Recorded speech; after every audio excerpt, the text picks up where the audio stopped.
सावळा सुंदरखेड परिसरात डम्पिंग ग्राउंडला स्थानिक नागरिक व शेतकऱ्यांचा तीव्र विरोध। ग्रामपंचायतीच्या ठरावाला केराची टोपली। बुलढाणा तालुक्यातील सावळा आणि सुंदरखेड परिसरातील नागरिकांच्या आरोग्याचा प्रश्न आता ऐरणीवर आला आहे। पालिकेने कोणतीही पूर्वकल्पना किंवा सुविधा नसताना या भागात डम्पिंग ग्राउंड सुरू केल्याने शेतकरी आणि ग्रामस्थांमध्ये तीव्र संताप उसळला आहे। ग्रामपंचायतीचा विरोध डावलून प्रशासनाकडून कचरा टाकला जात असल्याचा आरोप करत स्थानिकांनी या ठिकाणी कचऱ्याच्या गाड्या अडवून तीव्र आंदोलन केले। सावळा आणि सुंदरखेड या गावांच्या अवघ्या 1 ते 1.5 किलोमीटर अंतरावर आणि पोदार शाळेपासून हाकेच्या अंतरावर नगरपालिकेकडून ही जागा डम्पिंग ग्राउंडसाठी अधिग्रहित करण्यात आली आहे। कोणतीही घनकचरा व्यवस्थापन यंत्रणा किंवा विल्हेवाटीची साधनसामग्री उपलब्ध नसताना उघड्यावर मोठ्या प्रमाणावर कचरा टाकला जात आहे। या प्रकारामुळे शेजारील शेती पिकांचे नुकसान तर होतच आहे, शिवाय लगतच्या वनविभागाच्या क्षेत्रालाही धोका निर्माण झाला आहे। सर्वात गंभीर बाब म्हणजे पावसाळ्यात या कचऱ्याचे दूषित पाणी वाहून थेट पळधक धरणात मिसळण्याची भीती असून यामुळे भविष्यात मोठ्या प्रमाणावर नागरिकांच्या आरोग्याला धोका निर्माण होण्याची शक्यता वर्तवली जात आहे। ग्रामपंचायतीचा विरोध आणि शेतकऱ्यांच्या तक्रारींकडे दुर्लक्ष करून हा कचरा डेपो चालू ठेवल्यास आंदोलन अधिक तीव्र करण्याचा इशारा ग्रामस्थांनी दिला आहे। आता यावर प्रशासन काय भूमिका घेते आणि शेतकरी व विद्यार्थ्यांच्या आरोग्याचे रक्षण कसे केले जाते याकडे सर्वांचे लक्ष लागले आहे।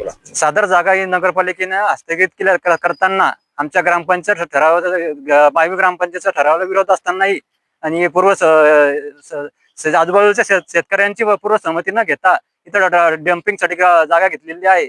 आमचा तीव्र विरोध असून यांना आम्ही कलेक्टर ऑफिसला बद्दल कंप्लेंट दिली असून तरी आता इथे जागा नसून कोणती व्यवस्था नसतानाही इथे आलेल्या गाड्या वगैरे आलेल्या कचरा वगैरे टाकत आहेत। इथं पूर्ण आजूबाजूच्या शेताला त्याचा त्रास होत आहे। इथे कोणतीही सुविधा नसून किंवा याचा कचरा विल्हेवाट कसे करावं काय काय कोणते साधन सुविधा नसताना यांनी मोकाटपणे कचरा टाकत आहेत। याचा त्रास आजूबाजूच्या शेतकऱ्यांना आम्हाला होत आहे।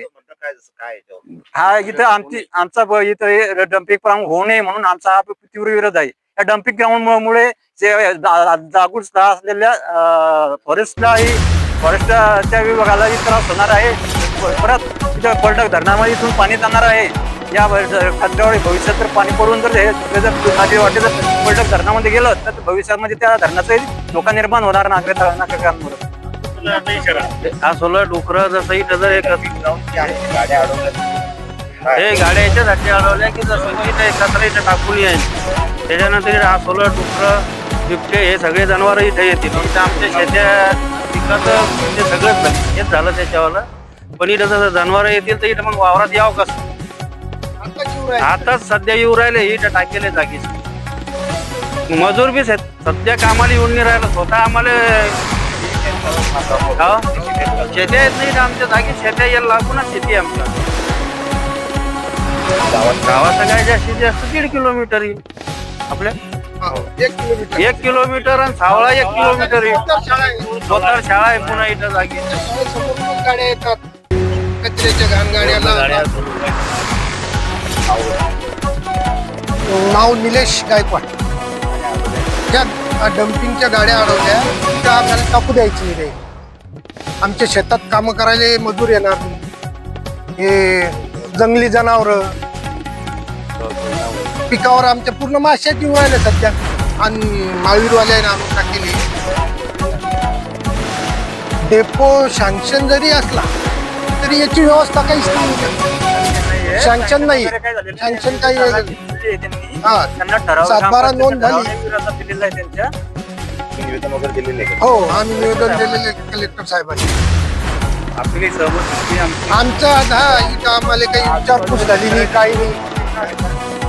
आम्ही इथं टाकू देत नाही। आमचा याला विरोध आहे।